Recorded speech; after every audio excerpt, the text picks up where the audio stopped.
Chris में मेरे प्यारे भाई और बहनों, आज के मनन चिंतन के लिए हम लेंगे संत मार्कुस का सुसमाचार अध्याय 2 पद संख्याएं 18 से 22। आप सभी मेरे साथ वचन पढ़ सकते हैं।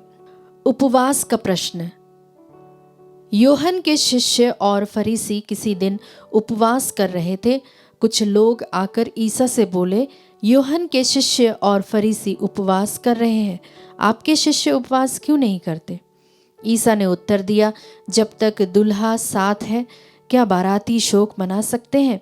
जब तक दूल्हा उनके साथ है वे उपवास नहीं कर सकते हैं, किंतु वे दिन आएंगे जब दूल्हा उनसे बिछुड़ जाएगा, उन दिनों वे उपवास करेंगे। कोई पुराने कपड़े पर कोरे कपड़े का पैबंद नहीं लगाता, नहीं तो नया पैबंद सुकड़ कर पुराना कपड़ा फाड़ देता है और चीर बढ़ जाती है। कोई पुरानी मशकों में नई अंगूरी नहीं भरता, नहीं तो अंगूरी मशकों को फाड़ देती और अंगूरी तथा मशकें बर्बाद हो जाती है। नई अंगूरी को नई मशकों में भरना चाहिए। यह प्रभु का सुसमाचार है। हे क्रिस्त तेरी स्तुति हो।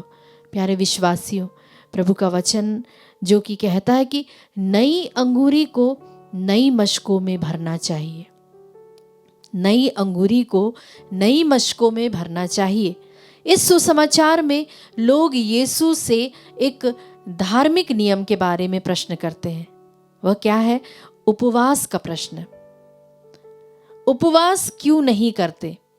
लेकिन ईसा उनका ध्यान नियमों से हटाकर संबंध की ओर ले जाते हैं। वे स्वयं को दूल्हा कहते हैं। जहां दूल्हा होता है वहां शोक नहीं होता, बल्कि वहां आनंद ही आनंद होता है।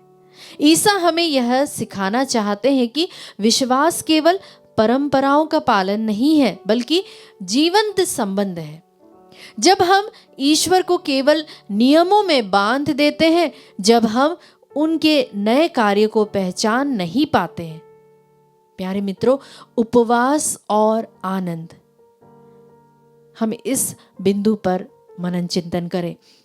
फरीसी उपवास को धार्मिक कर्तव्य मानते थे, जबकि यीशु जो है उपवास के विरुद्ध में तो नहीं बोलते हैं, लेकिन समय और अर्थ को स्पष्ट करते हैं कि जब यीशु मसीह साथ में है, जब दूल्हा साथ में है, तब आनंद का समय है, तब हर्षोल्लास का समय है। और एक समय ऐसा आता है जिसे कहते हैं दूल्हा का बिछड़ना, जो कि हमने वचनों में सुना।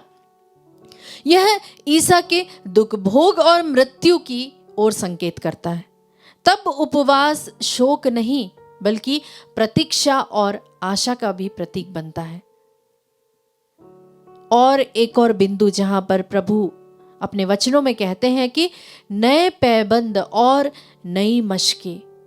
ईसा का संदेश केवल पुराने ढांचे में फिट होना नहीं है, बल्कि नया जीवन, नई सोच और नए हृदय की मांग करता है।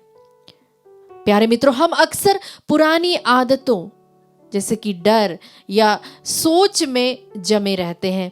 ईसा हमें आज आमंत्रित करते हैं कि हम अपना हृदय नया और लचीला बना लें।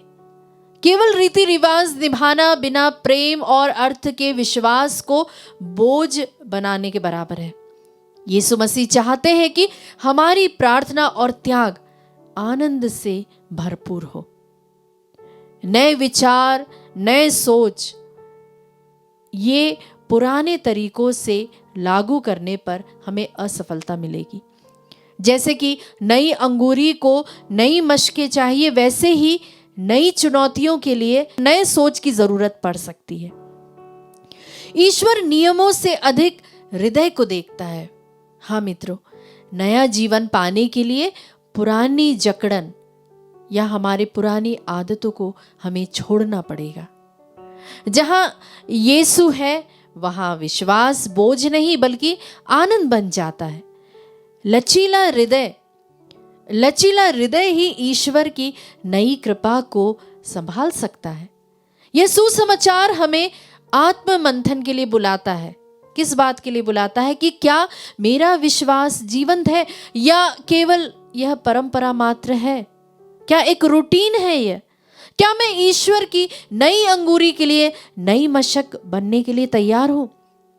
यदि हम अपना हृदय खोले तो ईसा हमें नियमों के बंधन से निकालकर आनंद, स्वतंत्रता और नए जीवन में ले चलता है। प्यारे मित्रों, प्रभु मेरे हृदय को नया बना दीजिए। हम इस तरह से प्रभु से आज प्रार्थना करें। हम प्रभु से कहें कि प्रभु, मैं जिन किसी जकड़न में फंसा हुआ हूं उससे मुझे निकलने के लिए आशीष प्रदान करे, अनुग्रह प्रदान करे, ताकि मैं आपकी नई कृपा को ग्रहण कर सकूं। प्यारे मित्रों, आइए कुछ देर मौन रहकर हम प्रार्थना करें, अपने हाथों को फैलाएं। प्रभु से हम इस वक्त प्रार्थना करें कि प्रभु, हम जिस किसी भी ऐसे बंधनों में हैं जो कई सालों से जिनमें हम फंसे हुए हैं, उससे मुझे निकलने की कृपा प्रदान करें। आमीन।